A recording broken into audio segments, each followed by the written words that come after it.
이번 시간엔 전 시간에 이어서 공시 내용 중에 explanation of recognized amount 계속 진행하도록 하겠습니다.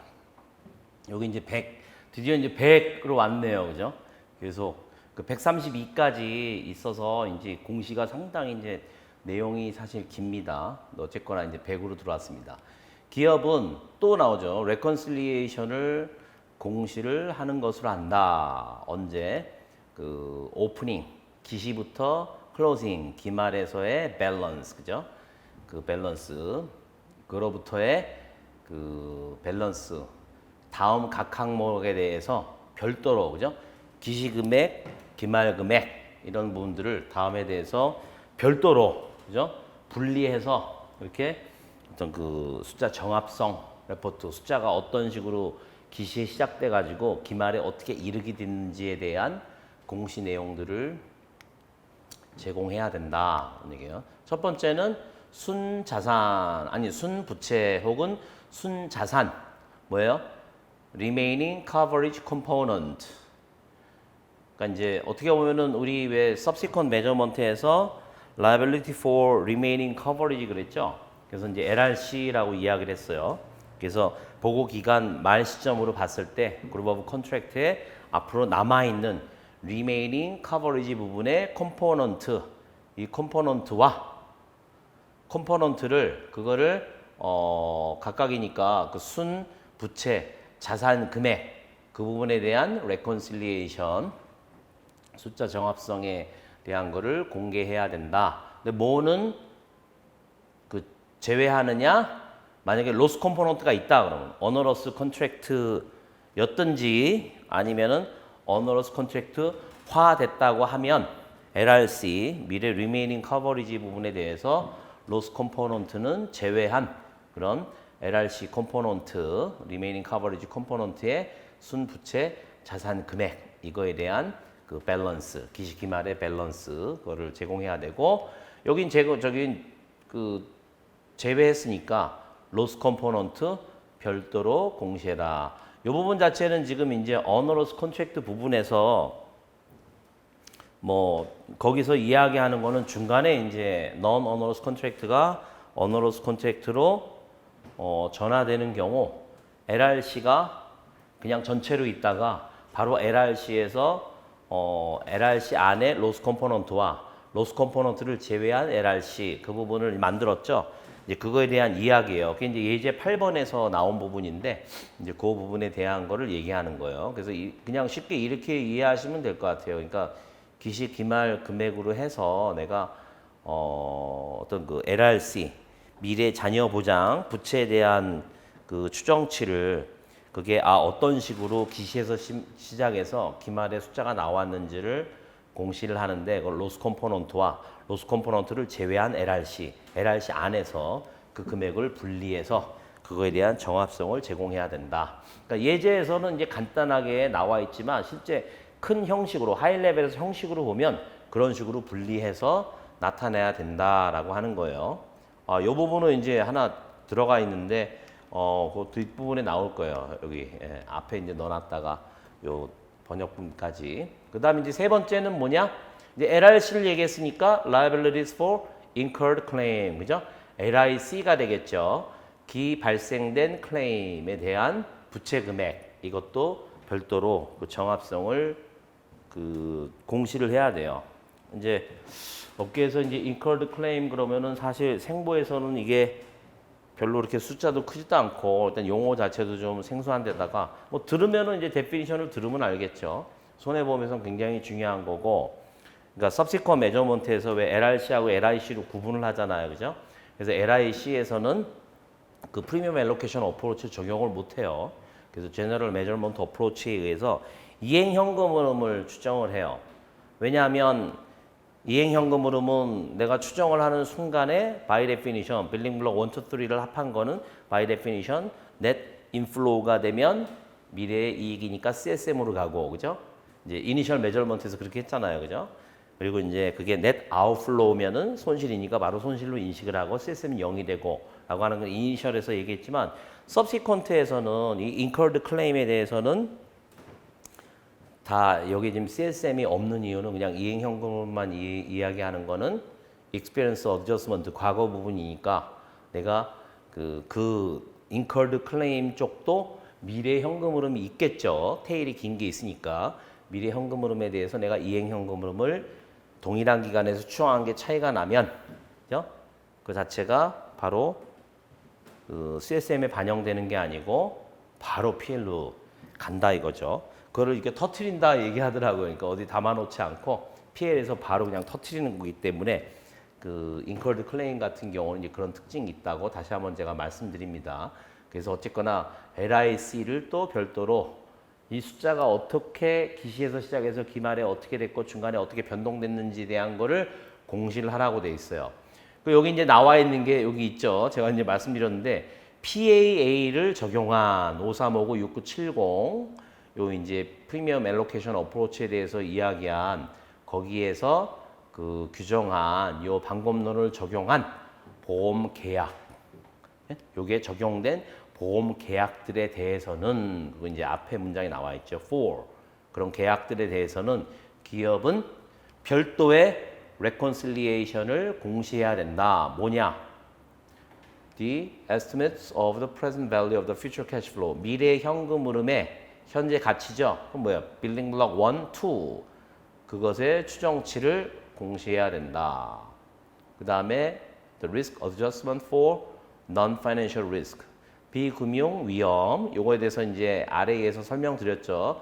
이거에 대한 위험 조정 금액을 별도로 공시를 해야 된다. PA하면 PA를 적용을 하는 계약에 대해서는 이거를 하라고요? 왜 그럴까요? 뭐 인트로덕션에서도 이야기를 드렸는데 인트로덕션에 보면 Simplified Measurement Approach, Premium Allocation Approach는 LIC에는 적용 못하고 LRC에 적용을 해요. 그래서 만약 이 계약에 대해서 그 프리미엄 엘로케이션 어프로치를 적용한다라고 하면 LRC 미래 부분에만 적용하는 거고 LIC에다가 LIC 부분은 별도로 레컨실레이션 부분을 공시하는데 뭘 해야 돼요? 빌딩 블록 1, 2, 빌딩 블록 3 이 숫자를 공시를 해야 된다라고 하는 거예요. 그래서 지금 PA를 자동차에 적용한다라고 이제 그 생각하는 분들이 좀 간과하는 게 있는데 제가 이제 뭐 그 미팅을 통해서 알았습니다만은 이건 뭐 1년짜리니까 그냥 간단하게 되는 거 아니야? 이렇게 생각하는데 이 인콜드 클레임이 굉장히 복잡하고요. 손해보험 계리에 있어서 저 부분이 오랜 역사를 가지고 엄청나게 많은 어떤 그 업무에 부담을 준 부분입니다. 레인 메이킹에도 이제 저 부분이 부분적으로 들어가야 돼요. 왜냐하면 미래의 프리딕션을 하기 위해서는 기 발생된 부분에서 테일이 긴 부분에서 미래의 기 발생 부분에서도 미래의 현금 흐름을 추정을 하는 부분이 굉장히 큰 어떤 실무적인 그 큰 일이었고 이것이 마찬가지로 솔벤시 2가 되기 전까지는 상당한 액츄얼 저지먼트로 대수적인 어떤 모델 물론 이제 처음 보는 분들은 복잡할지 모르지만 이제 경험 있는 사람으로 봤을 때는 상당히 그 대수적인 간편한 방법들에 의해서 상당히 구해해 왔는데 이제 뭐 일부 사람들이 좀 토마스 맥이라고 하는 분이 이제 어느 정도 그 디스트리뷰션 프리로 처음 나온 논문 보면은 디스트리뷰션 프리로 해서 기존 데이터에서 그거를 이제 스토캐스틱하게 할 수 있는 그런 그 접근 방법론을 개발을 해냈어요. 그거를 여기서 뭐 자세히 말씀드리긴 그런데 그 이후에 이제 그것이 한 1970년대 말이었는데 독일 사람이에요. 토마스 맥, 그 뮤닌 리에서 일하던 그 액츄얼 사이언스 자체를 전공한지 모르겠는데 하여튼 그 PhD로서 뮤닌 리에서 일하면서 리저빙 업무를 하다가 이렇게 하면 어떨까라고 하는 차원에서 아이디어로 해서 처음 논문이 나왔어요. 완전히 제가 그 첫 논문을 처음 봤을 때 놀란 게 타자기로 쳤더라고요.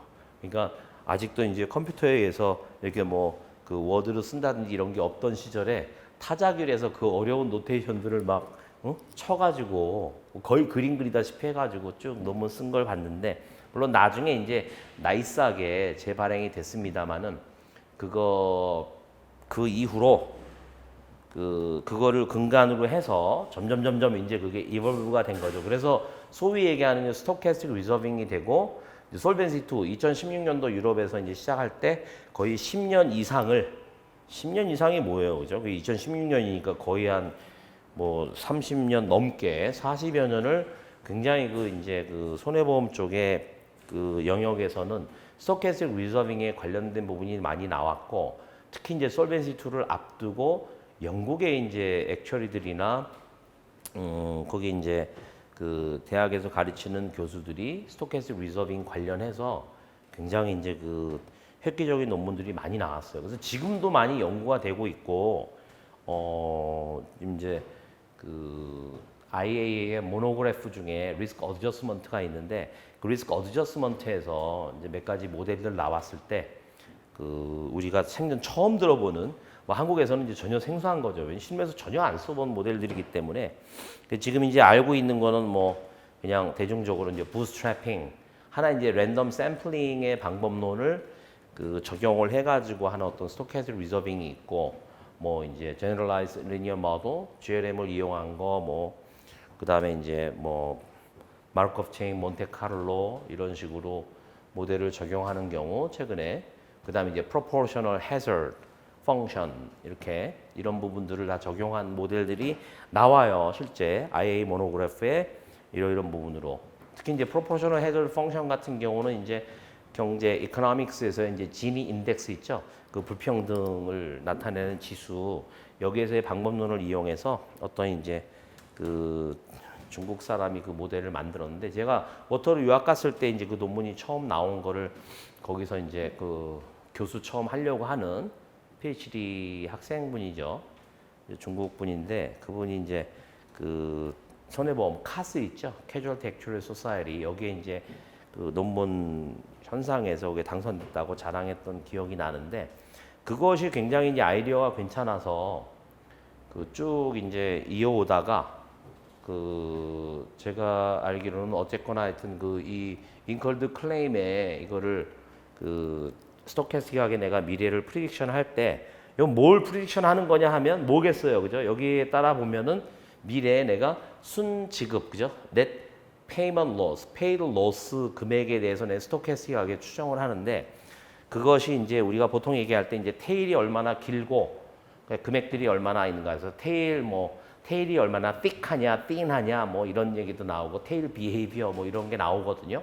각각 담보마다 이제 그게 다르니까 이제 그런 부분들을 하는 데 있어서 가장 최근에 이 proportional hazard function이 쓰이기 시작했어요. 이제 이런 부분들은 제가 말씀드린 이유가 상당히 이제 좀 이제 생각하신 스코프를 넓혀드리기 위한 건데 이런 부분들이 이제는 뭐 이제 활자화가 돼가지고 이제 나오면서 가장 최근에 쓰이는 부분들이 있어요. 그래서 이게 테크니컬리 쉬운 게 아니라 굉장히 챌린징한 부분이 있어요. 어디서 이제 가르쳐주는 부분도 없기 때문에 어쨌거나 하여튼 이 부분이 PA를 적용한다고 하더라도 LIC에 대해서는 GMA, General Measurement Approach 엔진이 있어야 된다. 그래서 GMA 복잡한 거를 안 하기 위해서 PA를 쓴다라고 하는 거는 상당히 잘못 생각하고 있는 거고 또 하나는 어너러스 컨트랙트에는 적용 못 해요.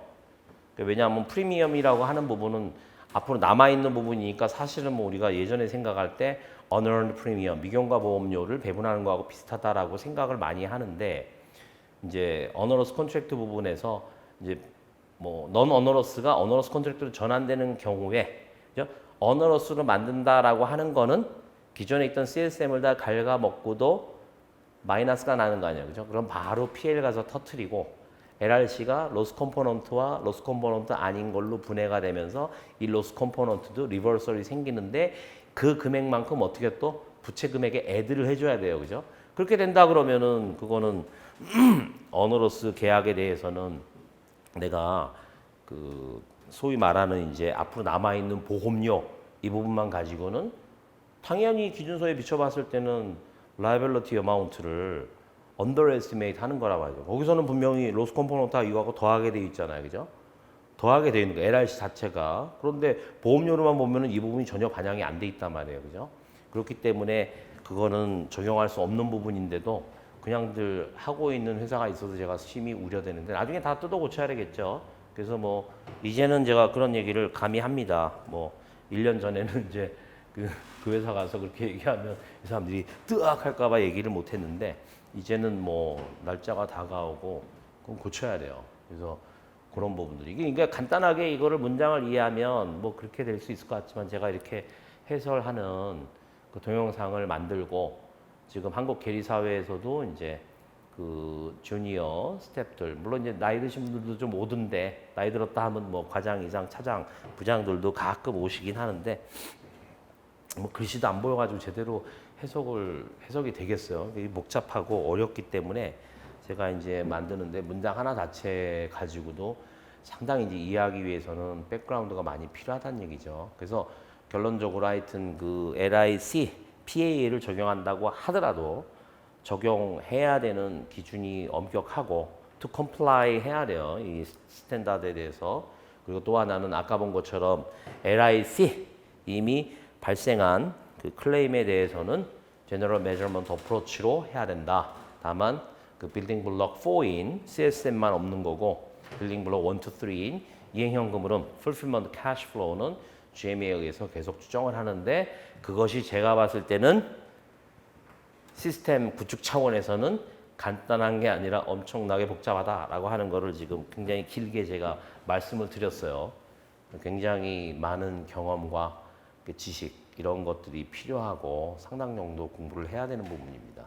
그래서 이게 뭐 하루아침에 딱 시스템 끝났다고 딱 되는 게 아니고 굉장히 많은 부분들이 수정되고 고쳐지고 업그레이드 해야 되는 부분들이 아마 많이 발견될 거예요. 네, 그런 측면에서 이 강의를 들으면서 아 이런 부분들이 있구나라는 걸 잘 이해하시고 미리 준비를 하세요. 네, 제가 뭐 그 아까 말씀드린 그런 계리적인 어떤 모델링에 관련해 가지고는 이러저런 기회를 빌어서 많이 이제 업계에다 전파를 할 건데 그런 부분들을 미리 앞서서 알고 계시면은 여러분들이 일할 때 굉장히 이제 도움이 된다 그런 얘기죠.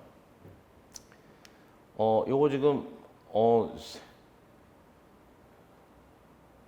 예, 요거는 지금 이제 다른 거네요. 저는 지금 지나간 100인지 알고 인슈런스 컨트랙트인데 other than those 그런 얘기는 요거를 제외한 보험 계약이에요. 그거 제외한 게 뭐냐? PA를 적용한 거 앞에서 설명을 했죠. 그죠?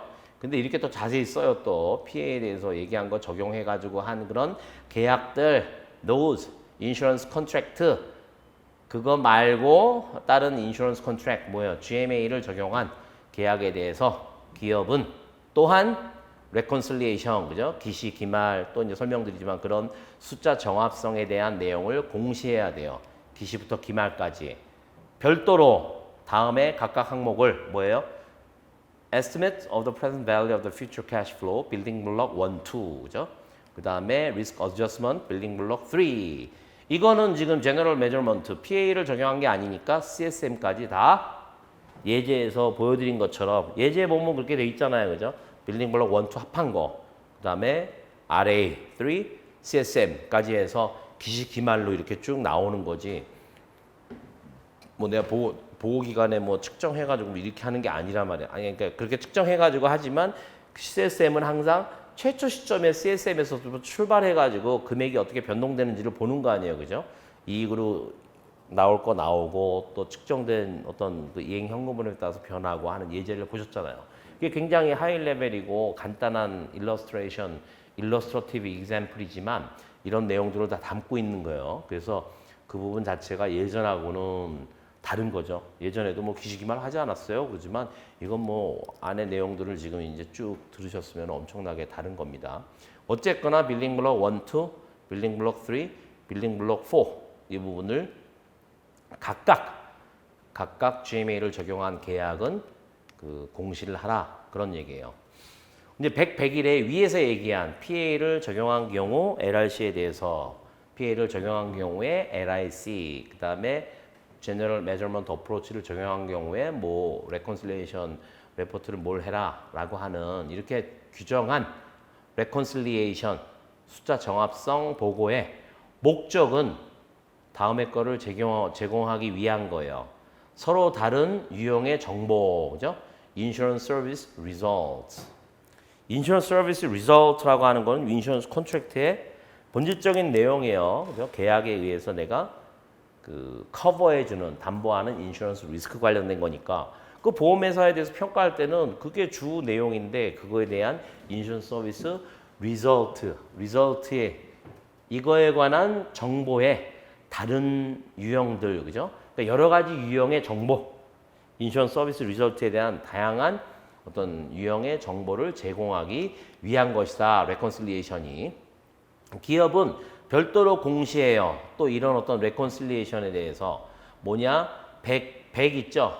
그 PAA 적용한 그 항목에서 요구되는 요 레컨실리에이션 안에서 그 공시를 하는데 뭘 하느냐 each of the following amount related to insurance services 그죠?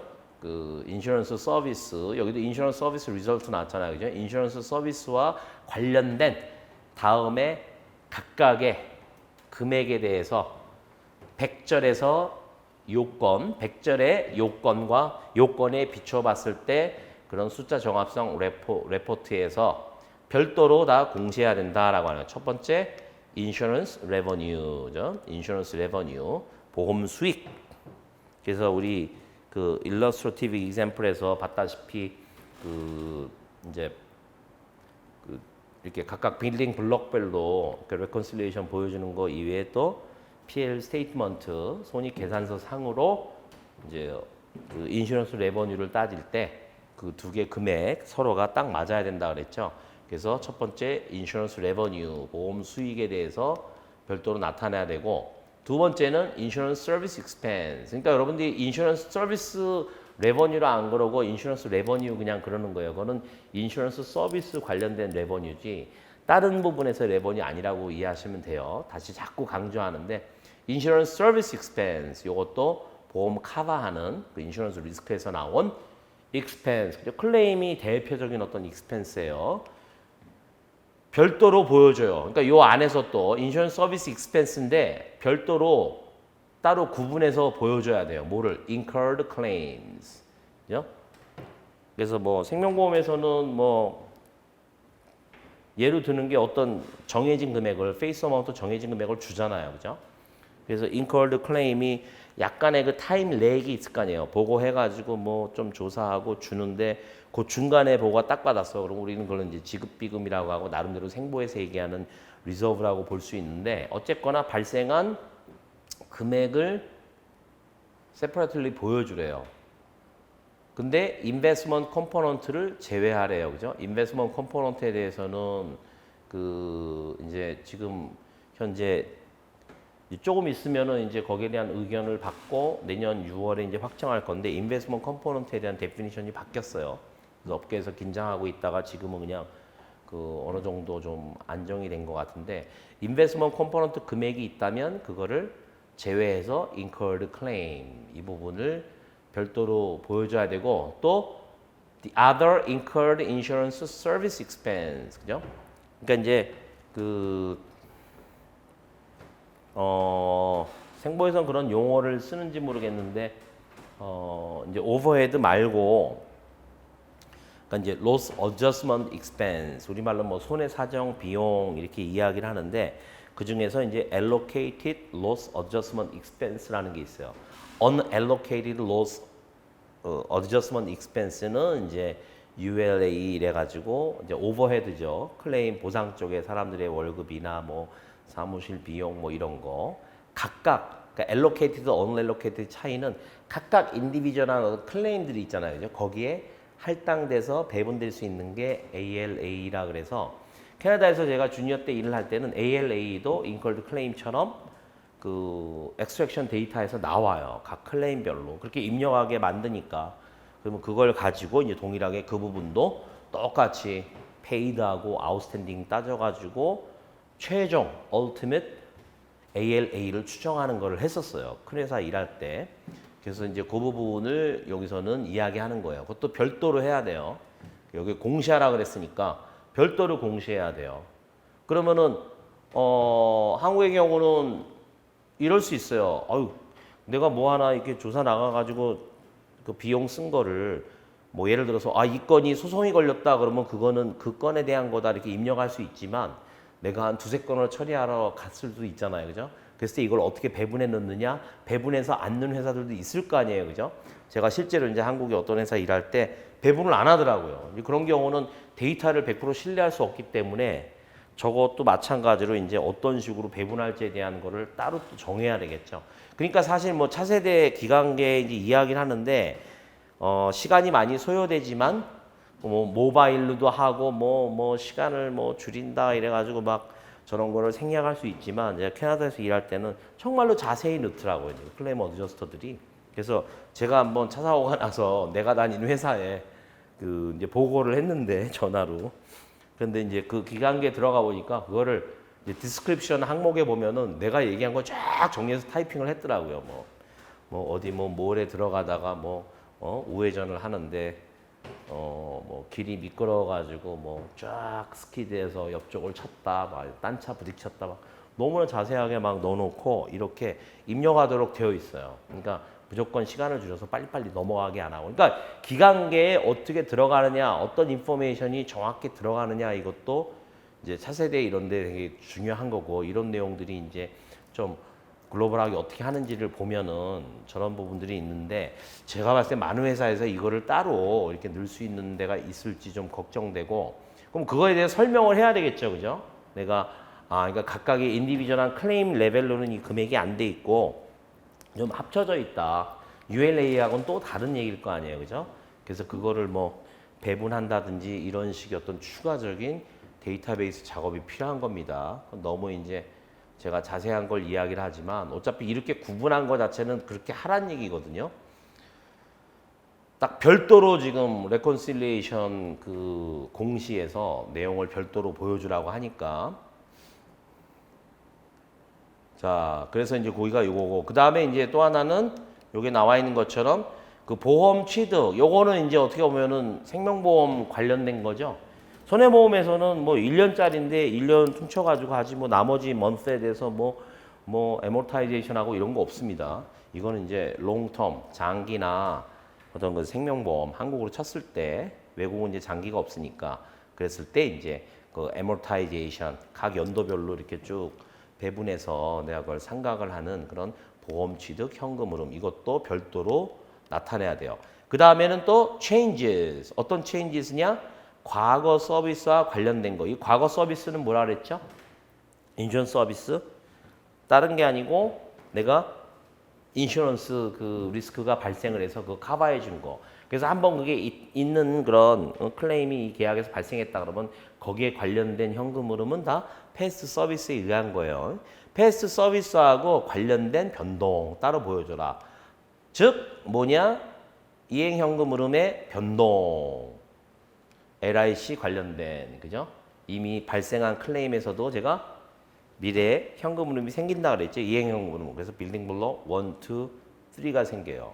그래서 제가 황당한 질문을 받은 게 실제 이제 프로젝트를 진행하는 이 계리 쪽의 PM이 저한테 질문하는 게 LIC에서 그냥 미래에 이렇게 뭐 어느 금액이 나간다고 하는데 생보 출신인 것 같아요. 금액이 나간다고 하는데 이거 그냥 땡겨가지고 내가 뭐 추정하는 거는 좀 들었나 봐요. 좀 많이 이제 그런 모델들을 얘기하니까 금액 땡겨가지고 이렇게 그냥 하면 안 돼요. 그래서 내가 빌딩 블록 1, 2, 3 구분하라고 했으면 이 부분 자체를 1년 후에, 2년 후에, 3년 후에 뭐 이렇게 해서 뭐 어떤 클레임은 한 7, 8년 가고 외국에서는 어떤 시스템이 다르기 때문에 로여들이 인볼브하고 그러면은 뭐 배상 책임 이런 거는 막 10년 넘어간단 말이에요. 특히 이제 자동차의 바럴 인저리, 대인 같은 경우는 그런 경우는 거기에 따른 타임 밸류 오브 더 머니 그리고 각각의 이 기관들 이 시뮬레이션 관련된 RA의 어떤 특징을 나중에 이제 그 애플리케이션 가이드라인에 보면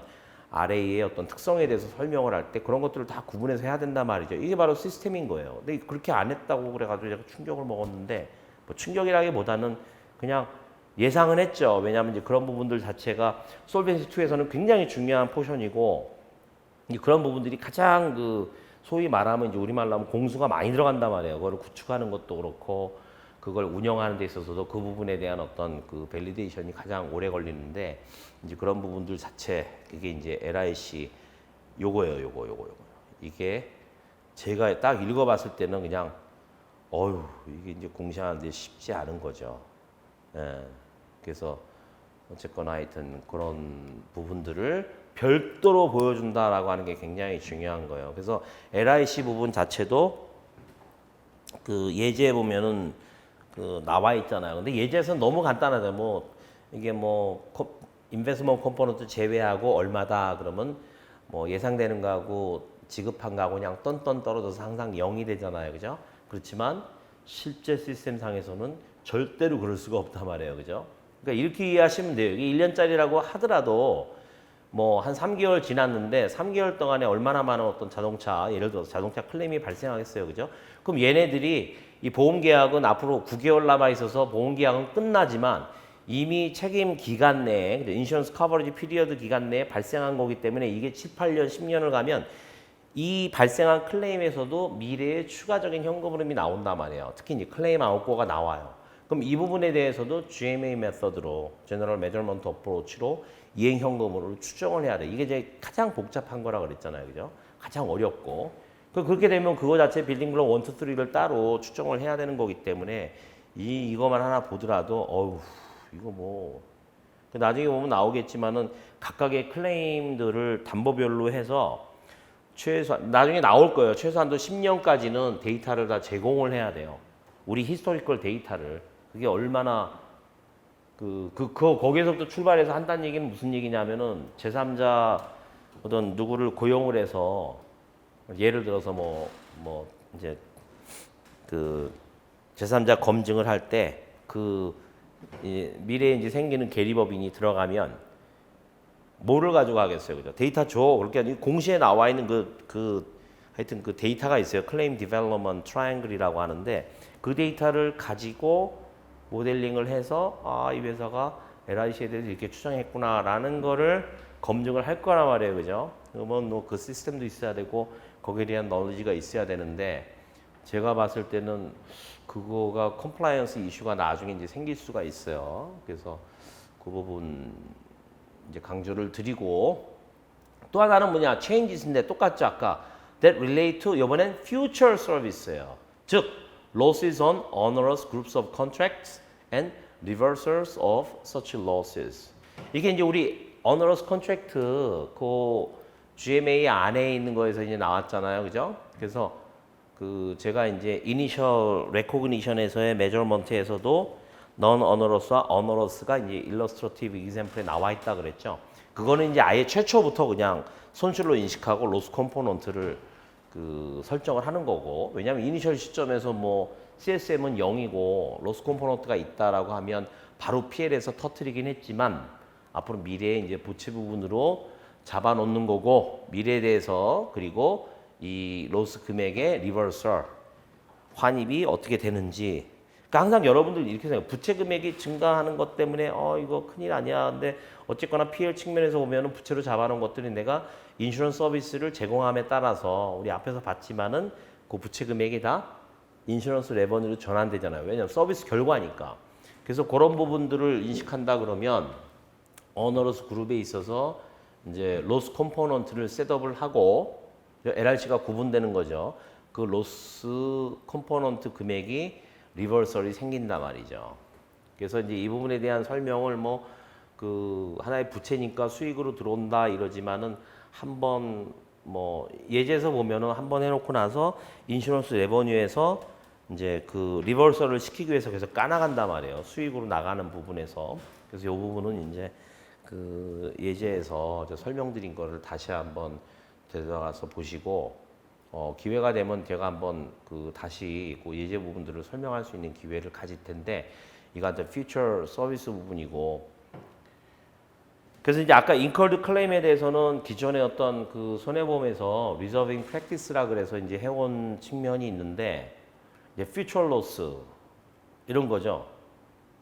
아까 incurred claim이잖아요. 이미 발생한 건데 3개월이 지났다라고 하면 앞으로 9개월 동안에 발생한 클레임에 대해서 현금 흐름을 추정을 하래요. 이거는 이제 데이터의 근거에서 물론 어썸션과 모수를 파라미터를 잡아야 되겠지만은 프랙티스 상으로는 상당히 좀 브랜뉴예요. 그래서 제가 이걸 처음 봤을 때 이제 애플리케이션 가이드라인에 이제 그 어떤 현금이 들어가는지 그런 부분에 나올 때 이제 paid the payment to policy holder 얘기할 때 클레임 쪽 관련해서 나눠놓은 게 있어요. 그러니까 뭐 incur and already reported가 있고 incur but not reported yet이 있고 그죠? 그리고 pure IBNR 또 하나는 뭐냐?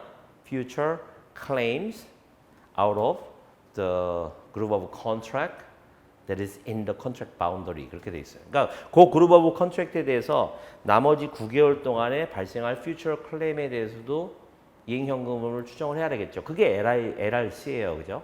이미 발생한 거에 대한 미래 현금 흐름은 LRC고 이게 새로운 프랙티스라고 하는 거죠. 그래서 실제로 제가 그 영국에서 어떤 그 리저빙하는 소프트웨어를 그 한 십몇 년 전에 판매한 적이 있고 캐나다에서도 그게 이제 거의 계리 업계 손해보험 쪽을 이제 통일해서 그거를 사용을 하고 교육도 한 적이 있는데 그거 가지고도 커버가 안 되니까 이제 그 업체가 한국에 들어와서 어딘지는 안 맡길게요. 들어와서 하는데 이제 퓨처 클레임은 엑셀로 따로 해가지고 물론 이제 그렇게 해서 뭐 그 시스템에 합칠진 모르지만 제가 이제 시스템을 하나 이제 개발을 할 때는 그 기존의 시점에서 미래에 남아 있는 리메이닝 커버리지 기간 동안에 뉴 클레임이 발생하는 거를 시뮬레이션을 해야 된단 말이죠. 그거는 새로운 어떤 모델이고 그 부분에 관해서는 아직 이제 크게 그 나와 있는 게 없는 것 같아요. 어쨌거나 하여튼 이거는 미래 서비스와 관련된 부분이에요. 그래서 꼭 뭐 로스 이게 어너러스 컨트랙트 그룹에 대해서 이야기하는 건데 벌써 reversal of such losses 그러면 이제 어너러스 컨트랙트 관련된 부분을 다시 가서 보시면 이게 로스 컴포넌트를 잡고 이 로스 컴포넌트가 리버설에 의해서 점점 줄어들면서 나중에는 0이 된단 말이죠. 이제 그런 부분에 대해서 따로 별도로 공시를 하라. 그래서 우리 일러스트레이티브 example에 보면은 따로 나와 있죠. 그죠? 그 다음에 이제 인슈런스 레버뉴, 인슈런스 서비스 익스펜스하고 구분되는 이거를 제외하는 인베스트먼트 컴포넌트느라 그랬죠. 그래서 인베스트먼트 컴포넌트가 참 약간 문제가 될 수 있을 것 같아요. 뭐 이제 어떤 그 기준서에 대한 어떤 어멘먼, 수정 공개 초안이 어느 정도 나와 있고, 그 부분도 제가 이제 올려드릴게요. 왜냐하면은 그 ISB에서 나온 수정 공개 초안을 보면은 물론 이제 서머리 된 것도 있지만 기존에 있는 거에서 어떻게 이제 수정하려고 하느냐라는 거를 넣었어요. 그래서 이렇게 기존에 있는 거에서 이렇게 크로스 아웃을 시키고 새로운 걸 넣고 넘버링도 이제 기존의 거를 유지하면서 거기에서 뭐 A, B 해가지고 새롭게 넣고 해서 비교할 수 있거든요.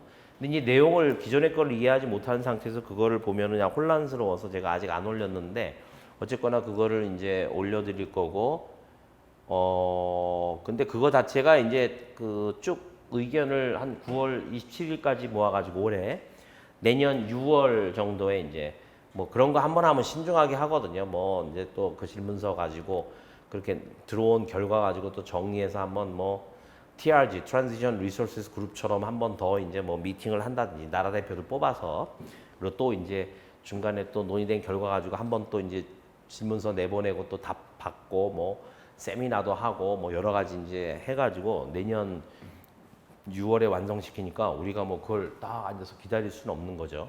그래서 나름대로 이제 거기에 대한 거를 반영할 수 있도록 굉장히 플렉서블한 구조로 지금 아마 프로젝트를 하고 있는 분들은 이제 준비하고 있을 것 같은데 어쨌거나 이제 진행되는 걸 봐야 되겠죠. 근데 요 인베스트먼트 컴포넌트 요 부분 항상 중요한 게 보험회사는 인슈런스 서비스 관련된 부분하고 그 이외의 로스 컴포넌트를 구분을 해야 이 재무제표였던 사용자들이 이 보험회사에 대해서 정확히 평가할 수 있다 그런 얘기죠. 그래서 뭐 굉장히 그 인베스트먼트하고 관련된 그러니까 뭐 인슈런스 컨트랙, 인베스트먼트 컨트랙 with 완전히 discretionary participating feature 이 부분이 굉장히 많은 거를 판매하는 회사가 있잖아요, 그죠? 한국에 그죠? 그 부분들은 이제 이 부분이 좀 제외돼 가지고 구축을 해야 되는 거니까 인베스트먼트 컴포넌트가 이제 상당히 세게 나올 텐데 금액이 포션이 크게 나올 거예요. 네? 그 부분은 이제 사적으로 제가 설명을 드리고 그 다음에 또 이제 별도로 또 디스클로스를 해요. 레컨실레이션에서 101에서 얘기했던 그 이제 그 GMA 방법에 의해서 적용하는 그 계약들에 대해서 다음에 금액들을 그 인슈런스 서비스와 관련된 부분들을 별도로 다 그 공시를 해야 돼요. 그런 정합성 레포트에서 이게 적용 가능하다면 if applicable 그러면 적용 가능하지 않으면 안 해도 되는 거야? 이렇게 이제 이해하기가 쉬운데 그렇게 해석하면 안 될 것 같아요. if applicable 하지 않으면 안 해도 되는 거야? 이렇게 생각하시면 안 되고 그 이제 요건 뭐냐 변동인데 미래 서비스와 관련된 거 비슷하죠? B96, B18 요건 이제 애플리케이션 가이드라인인데 다음의 사항들을 별도로 보여주는 그러면 이거는 뭐예요? 지금은 이제 General Measurement Approach를 적용하는 계약에 대한 거니까 추정치의 변동이에요. 뭐 Contractual Service Margin 그러니까 CSM 금액이 CSM이라고 하는 게 새롭게 나온 개념이라고 그랬죠. 우리말로 이제 계약자 서비스 마진 이렇게 얘기하지만 이거 자체가 이제 최초 시점에 CSM이 결정이 돼요. 전체 금액이. 그래서 남아있는 remaining 서비스 피리어드 관련해 가지고 최초 시점에서 추정한 unearned future profit이에요. 그죠? 아직 내 거로 선언하면 안 된다라고 하는 게 상당히 패러다임 시프트에서 중요한 내용이라고 그랬죠. 그 CSM 금액이 0의 최초 시점의 CSM 금액에서 점점 금액이 어떻게 변동하는지 보여줘야 되는데 그 CSM 금액이 어드저스트 되는, 변동되는 추정치에 있어서 요거를 조정하는 추정치에서의 변동. 뭐 예를 들어서 뭐 이행현금이 추정치가 달라졌잖아요. 그죠? Estimate of 뭐 CSM 뺀 어떤 빌딩 블록 1, 2, 3의 뭐가 달라졌어요. 그 구성 요소 중에 하나라도. 그렇게 되면은 그게 net inflow가 되면 CSM에 add가 돼야 되겠죠. 왜냐하면 LRC의 부분이니까. 근데 net outflow가 나면 어떻게 돼요? CSM에서 차감하고 다시 배분을 해야 된단 말이에요. 그죠? 그 net outflow가 CSM을 다 갉아먹고 0으로 만들고 내려가면 non-onerous가 onerous화 되는 거겠죠. 그죠? 그래서 뭐 onerous 계약, 애초부터 onerous 계약의 경우에는 CSM이 0이니까. 근데 또 onerous에서 non-onerous 전환되는 경우는 loss 컴포넌트를 다 상각을 하고 리버설을 시키고 CSM 금액으로 또 생기면은 그거는 onerous가 non-onerous로 전환되는 경우이기 때문에 그때는 또 이제 CSM이 있으면서 어저스트가 되겠죠. 그래서 어쨌거나 그 CSM 금액을 조정하는 추정치에서의 변동, 이 추정치라고 하는 거는 estimate adjustment라고 이제 그 용어가 나와요. 그 이행현금으로 fulfillment cash flow 이 부분을 항상 미래 동일 기간에 대해서 보고 기간, 뭐 월로 잡건 분기로 잡건 연으로 잡건 그 기간에 남아있는 미래 기간에 대해서 그 전에 추정한 거와 지금 추정한 거 항상 current base니까 추정한 거의 차이 이 부분이 바로 estimate change라고 보시면 돼요. 그죠? 근데 그것 때문에 CSM 금액이 증가하든지 감소하든지 한다 이거죠. 그 부분에 대한 거를 정확히 이제 이야기를 해야 되고 그 다음에 어떤 추정치에서 변동인데 CSM 금액을 조정하지 않는 또 추정치에서 변동이 있을 거 아니에요. 예를 들어서 손실인데 loses인데 on groups of onerous contract죠. 그리고 그거에 대한 reversal, 그죠? 이거는 이제 뭐예요? 아까 말씀드린 것처럼 CSM이 0이에요, 그죠? onerous contract 그룹에 대해서는 그 손실을 인식하고 부채 금액이 그만큼 뻥 부풀려 있어, 그죠? 그러면서 이제 loss 컴포넌트로 잡혀 있어.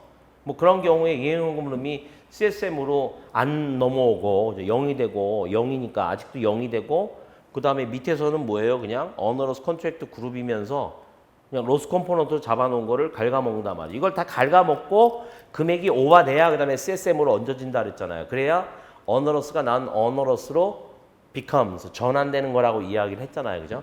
그 내용에 대한 이야기예요. 그런 경우는 CSM 금액은 그냥 0으로 남아있는 거죠. 변동이 없죠. 그 두 가지 변동치에 대한 거를 다 공시하라는 얘기예요. 굉장히 내용이 많죠. 어느 단계에서, 어느 수준에서 예? 재무제표 수준만이 아니고 아까 왜 disaggregate 한다 그랬잖아요. group of contract. 뭐에 다니? 자꾸 제가 강조하는 이유는 머릿속에 인이 박히게 하려고 그래요, 지금. 업계에 있는 분들도 지금 막 뭐 다른 이상한 용어를 써가지고 기준서에 맞춰봤을 때 뭐죠? 그 자체가 그렇게 이 change in estimate 이 부분은 CSM을 제외한 빌딩 블록 1, 2, 3 각각의 어떠한 변동이 이행현금 흐름을 구성을 하잖아요. 그죠?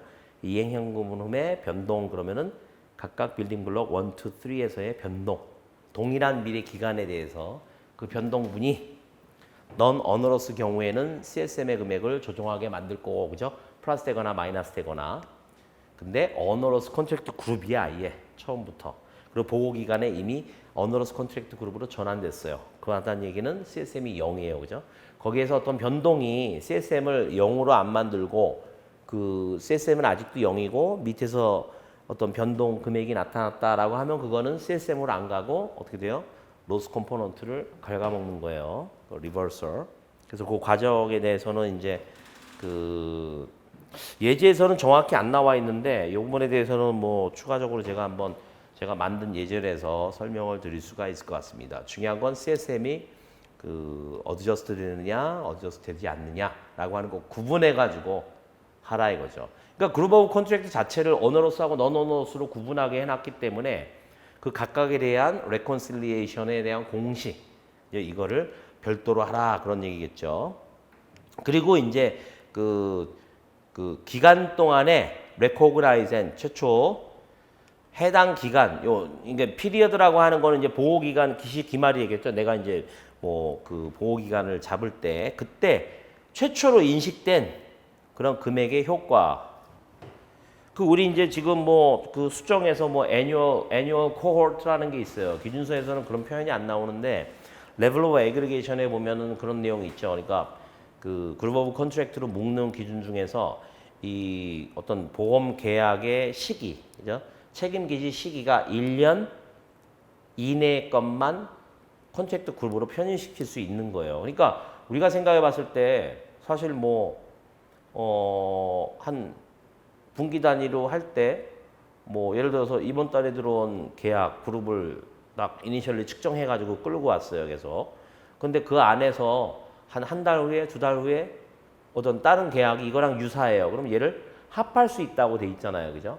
그리고 또 하나는 뭐냐면 분기 단위로 할 때 요번 분기에 내가 그룹 오브 컨트랙트를 구성을 했는데 그 다음 분기에 들어온다 그러면 일단 보호기간 말로 해서 이 컨트랙트 그룹을 내가 그 측정을 해가지고 이제 다 이렇게 애그리게이트해서 이제 나타냈는데 그 다음 분기에 들어온 계약을 이미 existing한 그룹 오브 컨트랙트에 합한다 할 수 있죠, 그죠? 그게 애뉴얼 코호트 개념이에요. 그래서 1년 이상 떨어진 거나 한꺼번에 묶을 수 없다라고 하는 얘기는 그 안에 있는 거는 묶을 수 있다. 실무적으로 이제 그 지금 프로젝트 하는 분들이 그걸 내부적으로 어떤 식으로 정하는지는 내가 모르겠지만 어쨌거나 그렇게 할 때 최초로 이 그룹 안에 새로 편입되는 그룹 오브 컨트랙트에 새로 들어오는 컨트랙트의 효과 이 부분 자체도 그죠? 퀀터테이티브하게 어느 정도 이게 부채 금액에 얼마만큼 영향을 미쳤고 CSM 금액에 얼마만큼 영향을 미쳤고 부채 금액에 얼마만 영향을 미쳤고 그거를 별도로 공시하라는 얘기예요. 레콘실리에이션을. 그죠? 그러니까 어떻게 돼요?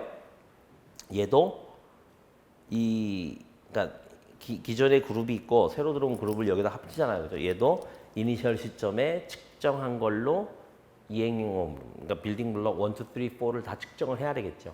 그리고 나서 얘네들은 이미 최초에 측정한 거 한번 지나왔어. 뭐 저번 분기에 뭐 그게 2달이 됐건 한 달이 됐건 아니면 석 달 풀로 채웠건 보호기간 말 시점에 딱 숫자가 있을 거 아니에요. 그죠? 그러면 그거에 대한 또 변동분 따지면서 변동분 금액이 각각의 애드가 되든지 되겠죠. 그죠? 그렇게 해가지고 그룹의 어떤 그 숫자의 변동 여기에 새로운 계약에 의한 게 금액이 들어간단 말이에요. 그랬을 때 그 금액 변동이라고 나타나는 부분이 이 계약에 의해서 나타난 거를 별도로 공시하라 그런 얘기예요. 그죠? 시스템이 그 정도까지는 돼야 된다는 얘기죠.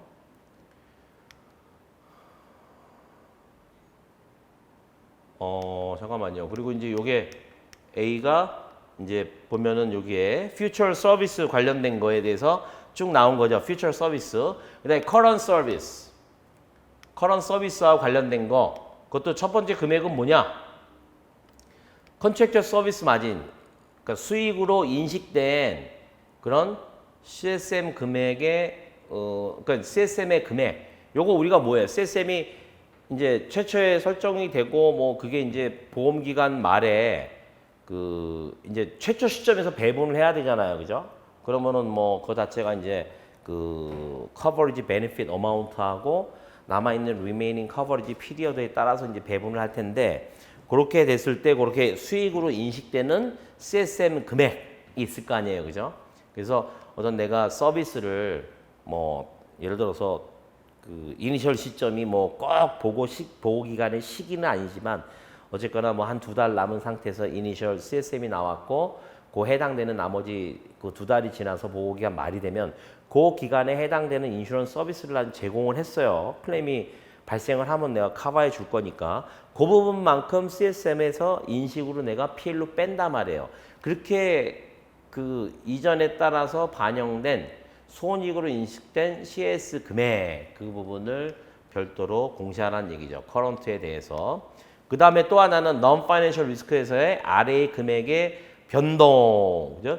요거는 이제 그 future service나 past service하고 관련돼 있지 않은 RA 금액의 변동. 그래서 우리 예제에서는 어떻게 돼 있어요? 3년짜리인데 이니셜 시점에 내가 120이라고 잡아놨다. 그러면은 그 부분이 매년, 그죠? 거기에서는 뭐 디스카운트 그 적용하라는 얘기가 없잖아요. RA는.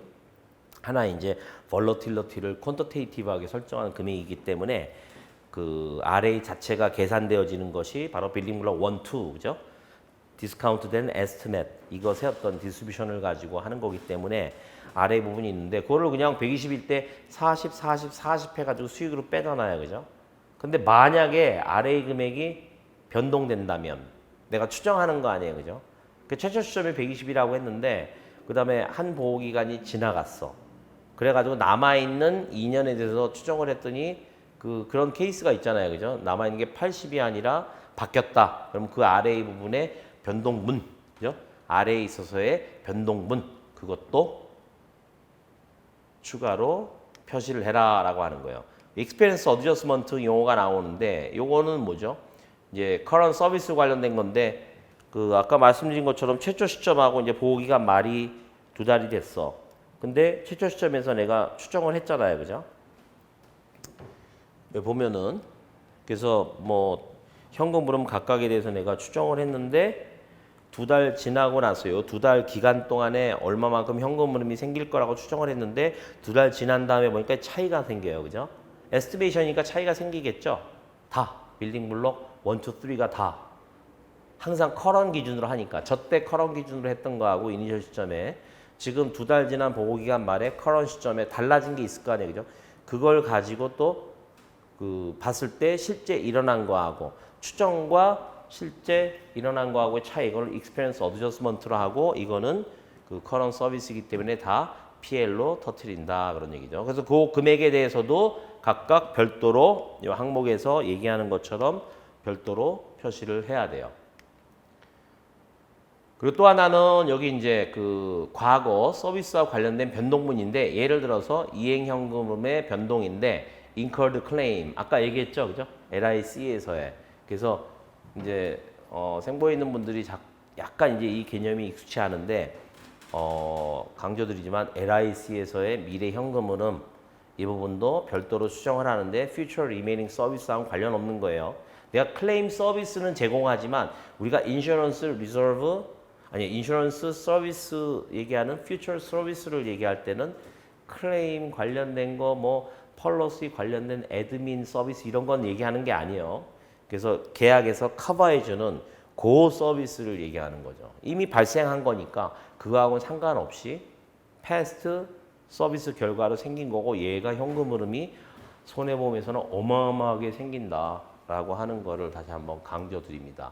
Anyway, 그랬을 때 이행현금 흐름, LIC에서의 이행현금 흐름의 변동 이 부분 자체도 별도로 공시를 하고 레콘실리에이션을 해야 된다라고 하는 거죠. 그래서 앞에서 100의 1, 그죠? 그 PA를 적용한 거하고 GMA 적용한 거, 여기 항목에서의 어떤 그 레콘실리에이션을 그거를 완성하기 위해서는 기업은 또한 별도로 공시를 하는 것으로 한다. 뭘? 다음에 각각의 금액들을 그 기간 동안에 제공된 인슈런스 서비스 이거와 관련 없는 다음의 금액들을 제공해야 된다. If applicable 적용 가능하다면, 그러니까 요 보호 기간 동안에 현금 흐름을 별도로 reconciliation에서 공시를 하는데 뭐냐? Premiums received for insurance contract issue, 그죠? 그 발행된 보험 계약으로부터 받은 보험료 아니면은 보유 재보험 계약에 대해서는 지급한 거 그죠? 누구한테? 재보험 회사에 그죠? 그 프리미엄 여러분들이 눈치채셨을지 모르겠지만은 이 프리미엄 관련해 가지고는 예전처럼 뭐 경과보험료, 미경과보험료 이렇게 안 나누죠. 그리고 이제 미래 기간 저 보험 계약 만료 시까지 프리미엄 받은 거, 뭐 하여튼 뭐 일시납이 됐건 분할납이 됐건 그냥 그 보험료에 대한 거를 항상 미래에 대한 걸 추정하는 그런 문제지. 이 부분 자체는 그 예전처럼 경과, 미경과를 안 나눠요. 관리회계 측면에서는 아직도 나눠가지고 뭔가 이제 내가 어떤 가정이나 그 앞에 이제 복잡하게 말씀드린 저번 강에서 말씀드린 이런 것들을 추정하기 위해서는 필요할지 모르지만 지금 이거 자체 현금 흐름에서는 항상 보면은 프리미엄 received 이렇게 얘기하죠. 그래서 수입보험료, 그로스 리튼 프리미엄하고 약간 달라요. 우리가 어떤 관리적인 측면에서 보험료를 계산하는 거하고는 또 하나는 보험 취득 현금 이런 부분들을 포함해서 별도로 하라. 그 다음에 또 세 번째는 마찬가지로 incurred claims paid 그죠? 그러니까 incurred claim 중에서도 paid 된 거. 그 다음에 other insurance service expense paid 지급된 거. 지금 왜 paid라고 했냐면 그러니까 미래에 지금 그 나갈 것들이 있잖아요. 그죠? 지금까지 pay 된 거. 미래에 pay 될 거는 기존에는 뭐로 잡았냐면 그거를 바로 개별 추산글에서 outstanding 그 정확히 얘기하면 이제 뭐 outstanding한 reserve amount인데 그죠? 그 future paid를 하기 위한 근데 그거를 그냥 OS 그런단 말이죠. 근데 이거는 이미 지급된 거 얘기하는 거죠. paid 된. 그리고 insurance service expense. 아까 말씀드렸죠. ALA가 예제로 하나 이제 그런 거 들어가는 거예요.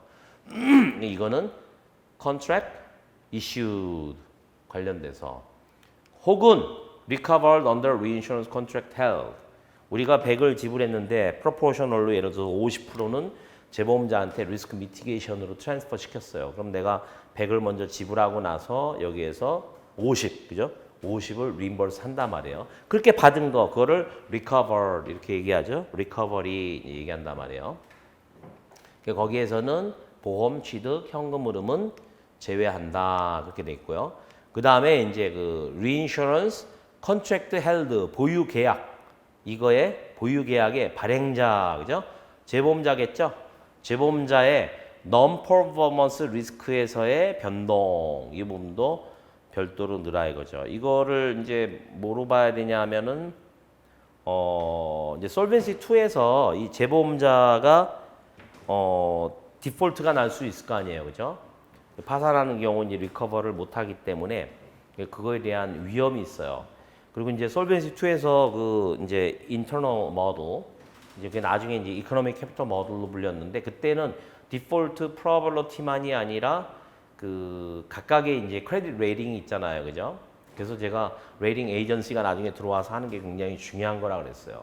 회사가 그 크레딧 레이팅이 어떠냐가 마케팅에도 영향을 미치지만 시장에서 이렇게 뷰로 봤을 때는 또 다른 어떤 레이팅 에이전시가 여러 가지 변수를 고려해서 이 회사의 어떤 신용도를 평가한 거예요, 그죠? 그렇기 때문에 굉장히 중요한 기준인데 그 신용 평가도가 달라지는 거에 따라서 또 뭔가 달라진단 말이에요. 그죠? 그거를 트랜지션 매트릭스 그래서 트랜지션 프로버빌리티를 다 매트릭스로 넣었어요.